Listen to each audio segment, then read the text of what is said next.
What's going on, guys? Welcome to today's video. For those of you who don't know me, my name is Amanda, and if you're new here, no, I am not a vegan, but I am very open-minded and I love seeing both sides of every situation and kind of just comparing and contrasting things. So because I've been watching some vegan YouTubers, I have vegan and vegetarian friends, my interest in doing this kind of video has definitely been sparked. So similarly, I do like to try something for myself before I form an opinion on it. So today, we're gonna be doing a vegan full day of eating, so give this video a thumbs up if you're excited, because I know I am. I'll talk more about why else I wanted to try this later in this video, but for now, we're gonna go ahead and start with meal one.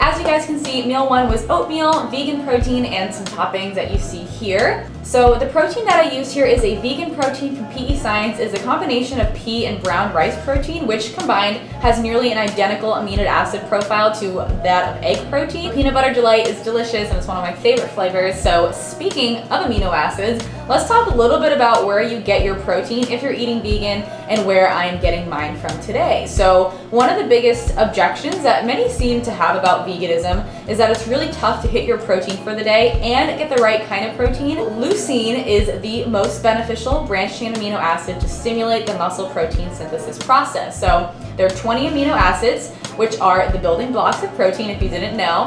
You can usually find leucine in animal sources like chicken, beef, and fish, but you can also find it in non-animal sources like nuts, legumes, beans, and soy. So in terms of how much protein is needed throughout the day, 1.4 to 1.8 grams of protein per kilogram of body weight is what's required in order to keep the muscle growth process moving. So athletes do require a little bit more protein per kilogram, especially if you're in a caloric deficit in order to preserve muscle mass. So for me personally, I'm a pretty easy gainer and a hard loser, so I'm lowering my protein today from 100 grams to 80 grams, which is 1.4 kilograms of 133 pounds. Divided by 2.2 is 60 kilograms, that's how much I weigh. So I'm transferring that over to carbohydrates for the day. So I'm eating 185 carbohydrates and 40 grams of fat for the day. So 40 grams of fat, 185 grams of carbs, and 80 grams of protein is the same calories as 155 carbs, 45 fat, and 100 grams of protein, which is what I would have been eating today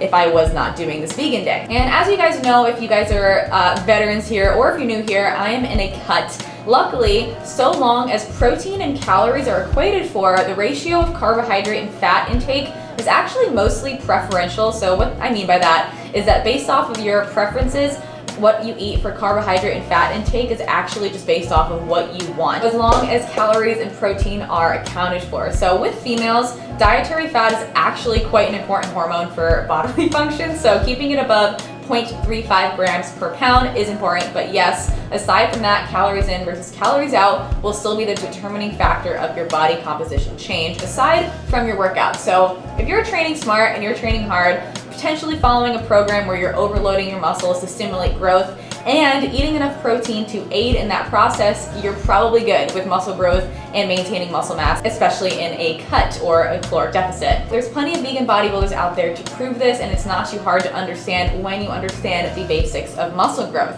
This next thing that I'm having, I ate like a little bit ago, and that oatmeal was very filling. So we're going to the gym now, gonna take the bike, and I'm just gonna have a little snack. And I just wanted to show you guys these. I eat them all the time, but they are vegan and gluten-free. They're made with organic chickpeas, peanuts, pea protein isolate, maple syrup, coconut palm sugar, chocolate chips, and baking powder and sea salt. So they're vegan and they're great. 138 calories, 7 fat, 12 carb, 6 protein. They are delicious. I'm gonna have this as a little snack before the gym.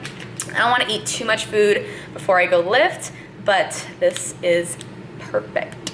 And speaking of bite meals, I actually have a ton of vegan options. I'm gonna put them all on the screen right here for you. if you guys are interested, you can check them out and you can save money by using the code Amanda on your order. One of the other things that comes up when it comes to deciding whether or not to eat vegan is maybe the social issue. So eating food is a very social thing, and going out to eat and struggling to find vegan or vegetarian or plant-based options is something a lot of people feel like they struggle with. Or an even bigger issue is feeling weird for being the only one who orders that way. And this is something that comes back to just truly being confident in yourself and what you stand for and the reasons that you're eating the way that you do. So I remember when I first started counting my calories, tracking my macros, and I would go out to restaurants and be so worried that people would think I'm weird for like modifying my order and stuff like that. I was super worried about it. But over time, I realized that I'm doing it for a purpose and I stand by what I'm doing, and it's not weird. You just have to be really confident with yourself and the way that you eat, and that you know it's for you and not for anybody else. Now I know that I can go wherever, whenever, and be totally fine because I know that I can make it work. And I don't care if people think that it's weird or that I'm ordering differently from them, because I know that's how I want to order for myself. So if that's something that you're worried about with maybe choosing more vegan options or eating more plant-based, that's something that is just based off of confidence. And something a lot of people keep asking me as well is if I've watched the What the Health documentary on Netflix. No, I have not watched it, and from what I've seen online, there's so many varying opinions on it. People have made videos negating it completely. People made videos saying that they went vegan completely because of that documentary. And for me, I just like to view things from all points of view. I like to see why people think certain things, and I don't like to be closed-minded. So I don't claim to be a doctor, nor do I keep up with every single piece of research that there is about this. I can go on and say that this person said that this piece of research was wrong and that this claim was wrong based off of the research and this and that, but I don't keep up with that. So I can't say what is or is not true in the documentary, but what I can tell is that most people really just struggle to keep an open mind. So bear with me here. Society and the way that you grew up and that I grew up teaches us certain things like protein in your main meals, eating meat, and like for me, when I grew up, I was always eating meat, and that was always a part of like my diet as I was growing up and eating like that. So it's not easy for people to just hear something that negates how they've always lived their life. People don't like to be wrong, and then also the systems that we've learned throughout our life are just completely ingrained in us. So when we hear something that completely negates that, it's really tough to kind of just keep an open mind. So I read a book recently called The Code of the Extraordinary Mind, and it's all about how we can break through the rules or bullshit rules of society. So here's a quote to consider just talking about this video. What we consider real and what we define as culture, what we believe is true about life, the 9 to 5, marriage, the way we raise our kids, how we treat our elders, what we do all day are just collections of beliefs and practices that we put together because, well, it seemed like a good idea at the time. So when you become aware of this fact, you also gain the ability to transcend and evolve these cultural practices. So all this quote is saying is that everyone has different opinions, and in our society, we are the first, like the millennials, us, we're the first to have so much disposable information at our fingertips on the internet, and it can be really confusing because there's so many conflicting things, and it's just kind of a lot. So that's why there's kind of so much arguments, a lot of arguments going on the internet about certain things like veganism, not veganism, stuff like that. And for me, what I like to think is that I'm always working towards doing better, being better, eating better, making a greater impact. And if I can harm less animals simply by making more of an effort to make different food choices, then I will. But for most people, it's not a cold turkey process, nor does it even have to be a process if you don't want it to be. Emma made some roasted garbanzo beans, and then I'm gonna have half a cup while we're waiting for lunch to cook.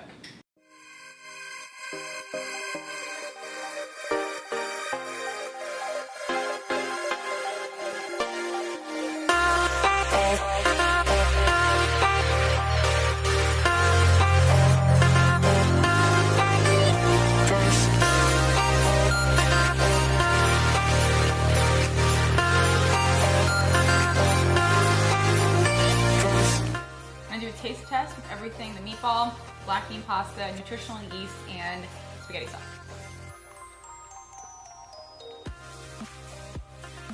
That is really good. Like, these meatballs are delicious. Delicious. They're so good. Approved.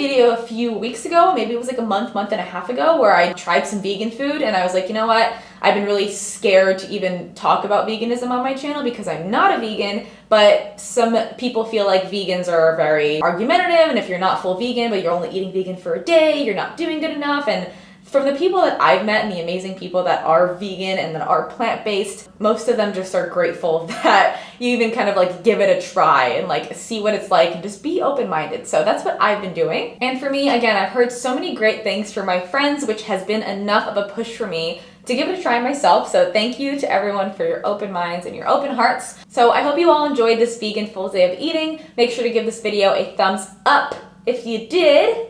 And if you are a vegan or interested in veganism, there's a ton of awesome vegan YouTubers to follow. John Venus, Brian Turner, Chelsea Liss, Nimai Delgado, Naturally Stephanie. There's a bunch of awesome people on the internet that talk about this. So I had a really fun time doing this vegan full day of eating. I learned a lot, I ate a lot of really great food, and I got some more ideas about what I could potentially be eating to make more of like an impact on the world. Thank you guys again, and I will catch you guys in the next video.